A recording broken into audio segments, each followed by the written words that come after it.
Let us now understand what is factorial and how do we do operations when factorial notation is involved.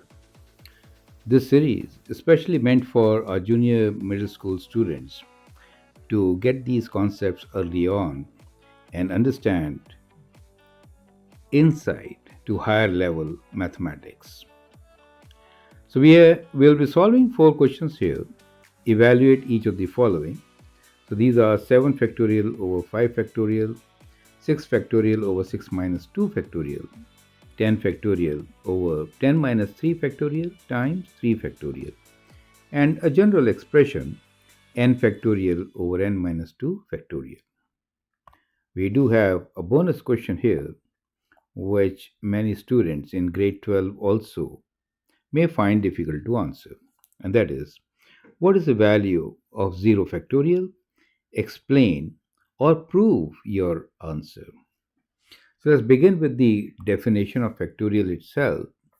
So when I say n factorial, basically it means multiply all the numbers from 1 to n, right? So 1 to n. Now this is easier way of writing, correct? You can multiply. But this could be written in reverse order also.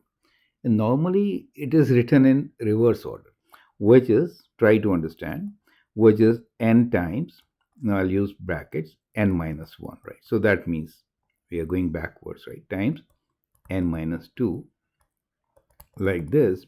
You can go to 2 and land up at 1, correct? So that becomes your reverse order in which you normally see the factorial notation, which I think will be slightly difficult for our middle school students. So I prefer to write 1, 2, 3, 4 to 9. Now, this reverse order you should get familiar to. We are going to use it in many of our examples, right? We're taking 4, but most of the time that is more helpful while evaluating the expressions. In earlier videos, you also saw the use of n factorial as a permutation. So if we have n distinct items, let's say if we have 4 distinct items and we need to arrange them in an order, in that case, the answer is 4 factorial. 4 times, 3 times, 2 times, 1. And that's how it finds its importance. And there are many more. Correct. So first let's begin with evaluating these expressions. 7 factorial over 5 factorial. Okay, so 7 factorial is 7 times. So this dot is times. 6 times 5 times 4 times 3 times 2 times 1. Correct. So writing in reverse is slightly easier. 5 times, 4 times, 3 times, 2 times 1. Perfect. Now you can see some terms will cancel. In fact, 5, 4, 3, 2, and 1 cancel. And what you are left with is 7 times 6, right? So you're left with 7 times 6, and it is indeed 42. So we're going to use this dot instead of multiplication sign, as it takes less space and it avoids confusion. Many times in equation you have x also, so that multiplication confuses with x, especially when you are writing. Okay, great. So that is a way to do it. Okay, you notice here that 7 times 6 times 5 and everything after 5 cancelled. So a smart way of doing could have been something like this. So let me say alternate. We could write 7 times 6 times 5 factorial, correct? So let me write 7 times 6 times. Instead of 5, 4, 3, 2, 1, I could have written 5 factorial. And here we have 5 factorial. So what happens? 5 factorial cancels and we get 7 times 6, which is 42. You understand? So as you progress with clear concept on factorial notation, you'll be doing all these. Now, these are not shortcuts, these are smart ways of working. Great. So let's go into the next question, which is 6 factorial. So let me rewrite on the numerator 6 factorial. In the denominator, we have 6 minus 2 factorial, correct? So let's do this smart way. 6 factorial means 6 times 6 minus 1 times 6 minus 2, and thereon, which is I could write as factorial. You get the whole idea. So I am writing this as 6 minus 2 factorial. And now I'm going to cancel 6 minus 2.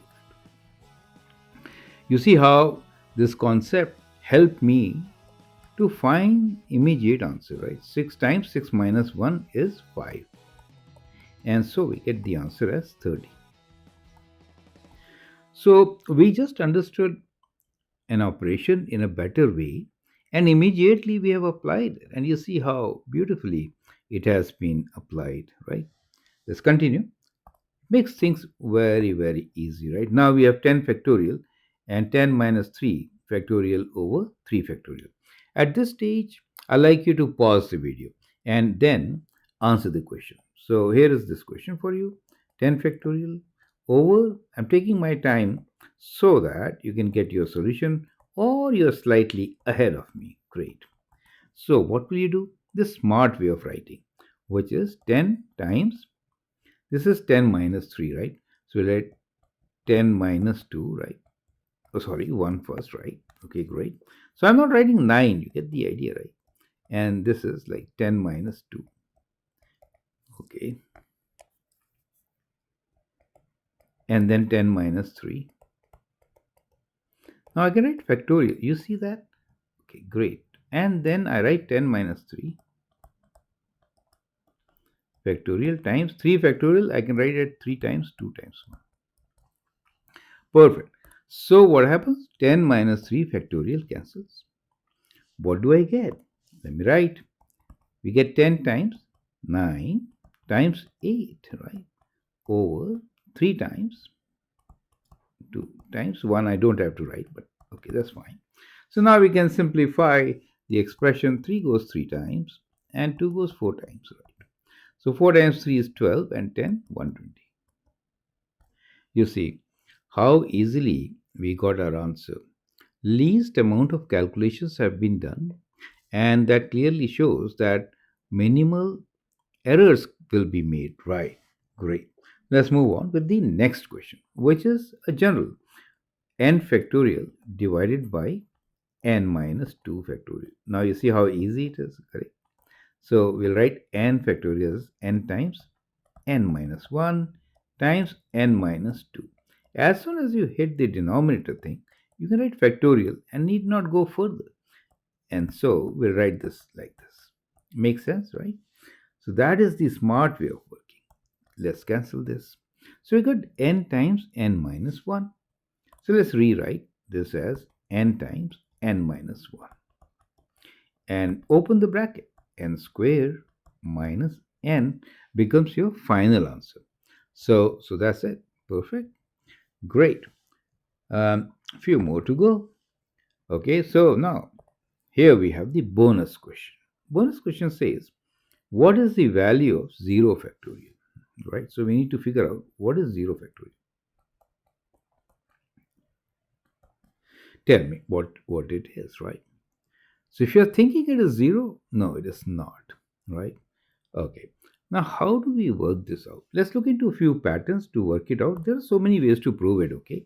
So let's say, what is 3 factorial, right? So 3 factorial will be 3 times 2 times 1, correct? Which is 6, correct? What is 2 factorial? 2 factorial is 2 times 1, which is, if you see, how do we get this? 2 factorial only has these two terms, right?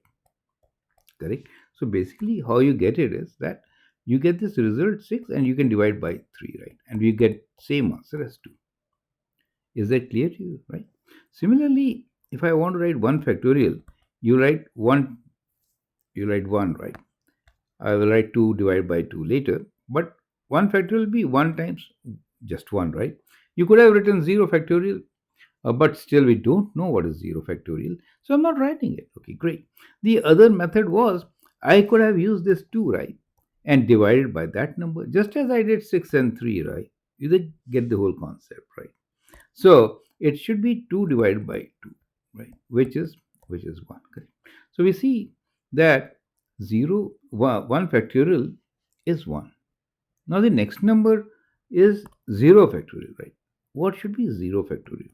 Well, 0 factorial should be also this number divided by that, right? Correct. I mean, 1 itself.